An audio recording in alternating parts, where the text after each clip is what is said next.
ఉమ్మడి శ్రీకాకుళం జిల్లా పాలకొండ మండలం లేవిడి లక్ష్మీపురం గ్రామంలో దారుణం చోటు చేసుకుంది. రియల్ ఎస్టేట్ వ్యాపార వ్యవహారంతో అదే గ్రామానికి చెందిన కొందరు రేజేటి శేఖర్ను స్తంభానికి కట్టి కొట్టిన ఘటన కలకలం నెలకొంది.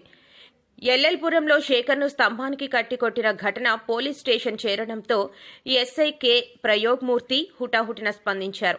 బాధితుడిని పాలకొండ ఏరియా ఆసుపత్రిలో జాయిన్ చేశారు. పోలీసులు స్థానికులు అందించిన సమాచారం మేరకు వారాడ రాజేంద్ర నాయుడు ఆయన సోదరుడు సుమంత్ నిర్వహిస్తున్న శ్రీ సాయి లక్ష్మి టౌన్షిప్లో గత కొద్ది రోజులుగా ఏజెంట్తో పాటు కొంత షేర్తో శేఖర్ విధులు నిర్వహించాడు.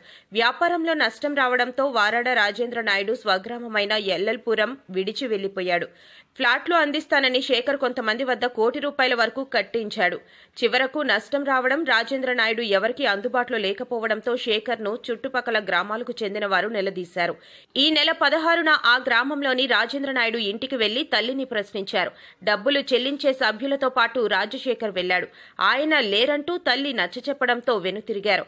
ఈ నేపథ్యంలో సోమవారం ఉదయం బాధితుడు శేఖర్ ఊరి శివారులో కాలకృత్యాలు తీర్చుకుని వారింటికి వెళ్తుండగా రాజేంద్ర నాయుడు బంధువులు వియ్యపు మురళి, ఆయన సోదరుడు బొజ్జం నాయుడు శేఖర్ను అడ్డగించి సభ్యులను ఇంటికి ఎందుకు పట్టుకుని వచ్చావంటూ నిలదీశారు.